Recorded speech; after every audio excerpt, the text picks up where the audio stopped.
ये lecture number 24 है।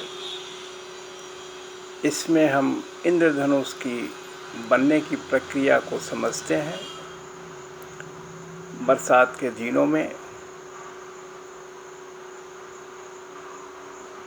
आकाशीय परिदृश्य में रंगीन एक बृहत आर्क के रूप में यह दिखाई देता है। इसका ऊपरी रंग लाल होता है और निचला नीला होता है। कभी कभी इस आर्क के ऊपर एक दूसरा आर्क भी होता है और उस आर्क का निचला रंग जो होता है वह लाल होता है और ऊपर वाला नीला होता है। इस तरह से इन दोनों इंद्रधनुषों में रंगों का जो क्रम है वह एक दूसरे से उल्टा होता है। जो पहले दिखाई देता है उसको प्राइमरी इंद्रधनुष बोलते हैं और जो दूसरा दिखाई देता है उसको सेकेंडरी इंद्रधनुष बोलते हैं। अब हम इसके बनने की प्रक्रिया को समझते हैं। वर्षा के जल की बूंदें प्रिज्म का कार्य करती हैं। सूरज की रोशनी जब इसमें प्रवेश करती है तो इसमें उस रोशनी का डिस्पर्शन होता है। पहले रिफ्रैक्शन के बाद बूंद में एक जगह रिफ्लेक्ट होके फिर दूसरे बिंदु पे रोशनी जाती है और वहाँ से वो फाइनली रिफ्रैक्ट होके रंग की पट्टिका में निर्गत होती है। हॉरिजेंटल से यह निर्गत किरणें 42 डिग्री का कोण बनाती हैं।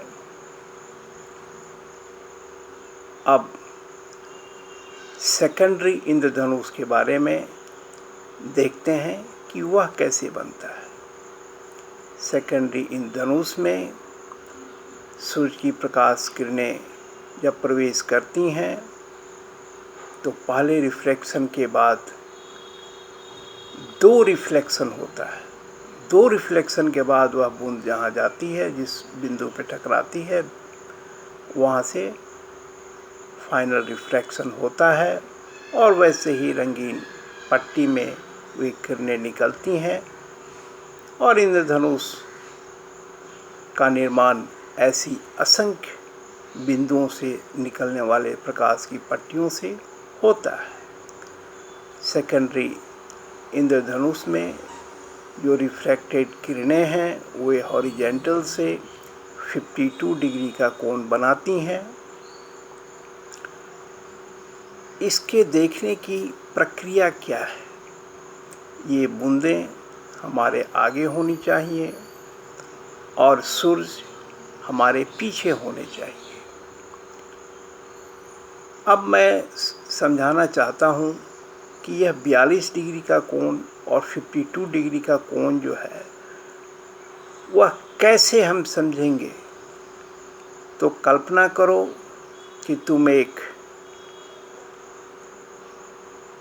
एंगुलर क्वाड्रेंट के सेकंड क्वाड्रेंट में खड़े हो और ये जल की बूंदों से जो निकलने वाले जो रिफ्रैक्टेड रेज हैं वे फर्स्ट क्वाड्रेंट में फॉल कर रहे हैं।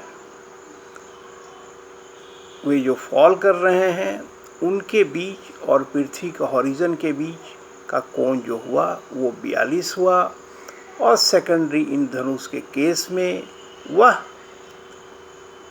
52 डिग्री का हुआ। तो मैं समझता हूँ कि इस एक्सप्लेनेशन से इस कोण बनने की स्थिति समझ में आई होगी और फिर भी यदि कोई दिक्कत हो तो टेक्स्ट बुक से या मेरे ई बुक से इसे समझा जा सकता है।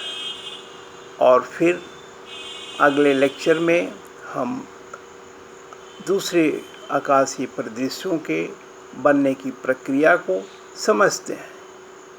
इसके लिए आप प्रतीक्षा कीजिए। धन्यवाद।